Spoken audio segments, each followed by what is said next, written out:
Hi everyone, this is going to be a short impromptu video and I'm going to give you my thoughts on the fire that happened today in Paris at the Notre Dame Cathedral and talk about not only the cultural significance of it but also my personal feelings and my personal thoughts.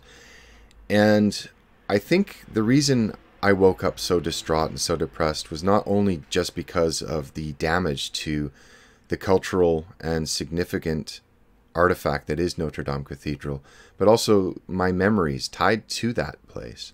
I remember being a teenager. I remember visiting Paris. I remember disliking Parisian French quite profusely. I thought that the Parisians were quite rude. In retrospect, I was probably equally as rude. But I do remember kissing a beautiful young French girl in the forecourt of that church. I remember, as corny as it may sound, walking along the Seine with her afterward and marveling at the magnificence of the architecture in that city, and in particular the great cathedral. Anyway, I look at this is a very, very, very sad day. Now, one of the things you're going to notice, no matter what kind of crisis or what kind of tragedy befalls a city in the Western world, the legacy media, that being CNN, the BBC, the New York Times, and the BuzzFeed and ilk of this nature, are always going to be trying to push their own political agenda. Here we have BuzzFeed news reporter Jane, and I cannot pronounce her surname, going on about how all information outside of the legacy media is riddled with hoaxes, misinformation, and conspiracy theories. This is echoed in The Independent here, and as well, they're pushing their own political agenda. I saw this odious tweet by this particular individual explaining how it's not tragic that the Notre Dame Cathedral was on fire and at the time burning down because of Europe's hateful anti-refugee policies. Again, espousing his own particular flavor of political agitation. You also have media and news outlets reporting how a particular strand of the Abrahamic faith's adherents are celebrating news of the burning of Notre Dame Cathedral, as those that reject this form of Abrahamic faith have rejected the truth. And this is also reflected in people on Twitter with particularly sounding names celebrating with glee and emojis the burning of Notre Dame. And this is to be expected when cultures clash. Unfortunately for us, our cultures are now intertwined within the same territories. And when different and antagonistic groups are forced to share the same territory, well, history doesn't have very many examples of this working out well for either group. Now, one of the things I have been passionate about in my life is travel. Now, some people would say this is a bourgeois or cosmopolitan endeavor, but I've been passionate about it since I was a very young man. And one of the things I noticed when I traveled to parts of the old world is that whenever a country had been supplanted from one culture to the next, the vanquished had their centers of religious worship destroyed and supplanted by the conquerors. Here is an example of that with the Dome of the Rock built atop the Temple Wall in Jerusalem. Another example of that would be in Istanbul. When I lived in Istanbul, I lived there for over a year, that when the city was conquered by Mehmet in 1453, if memory serves me, one of the first things he did after taking Constantinople is he marched into St. Sophia Church and transformed it into a mosque. Another one that I thought was quite incredible is when I visited Luxor, which is home to Karnak. Now, Karnak is the center of ancient Egyptian religion. As I remember, it was being in constant state of construction. It was in a constant state of construction for over 2,000 years and remains one of the largest, if not the largest, temple of human worship on planet Earth. And if you look at this picture, what you'll see is inside of the Temple of Karnak is a triumphal mosque.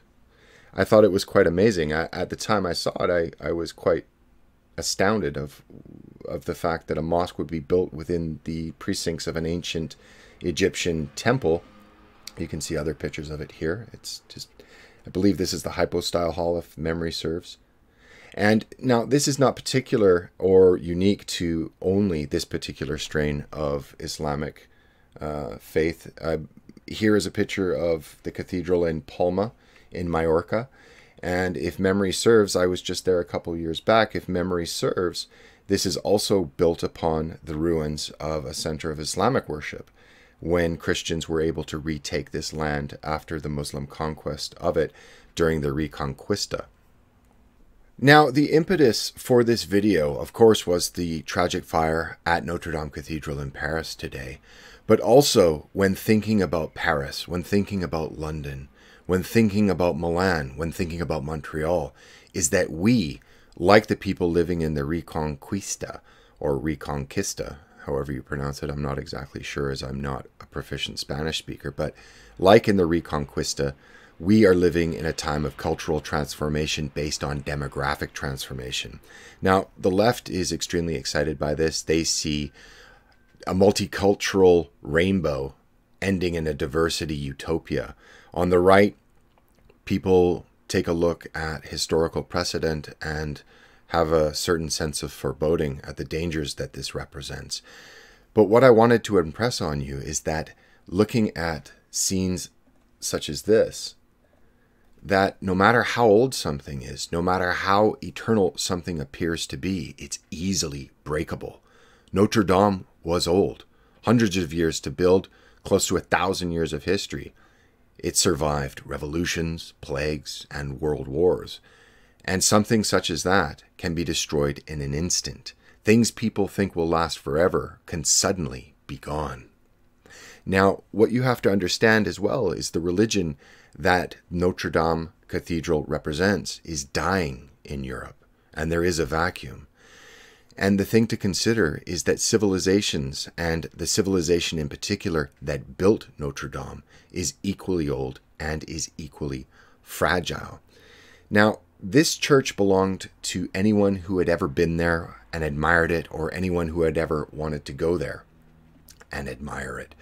Art is for all and is owned by none. Now, while the church itself can be repaired, it has been spectacularly damaged, it can be repaired. And this is the cautionary tale. Structures and systems, and in fact cultures that you think will last forever, can disappear or be destroyed in the blink of an eye. Notre Dame Cathedral, I think other than St. Peter's in Rome, is perhaps the most famous landmark in all of Christendom. And whether this is a sign from God or just synchronicity, it doesn't really matter. You can take it however you'd like. What happened to Notre Dame today was a symbol of where we are in the current year, using a Trudeauism. Our house is burning down, and we've not called the fire department because we refuse to see the flames. Now, like I have done, I'd like you to meditate on the meaning of this fire today and realize that we are not exempt from the ebb and flow of history. The decisions that we make today, just like the people that chose to build Notre Dame 1,000 years ago, the decisions that we make today will create our tomorrow. In life and in society and in culture and in civilizations, the only constant is change. You can't hold back change. However, what kind of change do you want it to be is the real question. What kind of change will you fight for? That's it for now.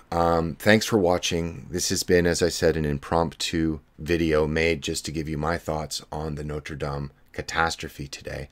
I will be making more videos of this kind, obviously more polished, in the near future. You can find a link to my new channel, BPS Stream, and I will be streaming on that channel perhaps within the next couple of weeks, for sure by May. Thanks for watching, and I hope your day is going better than mine has. Take care.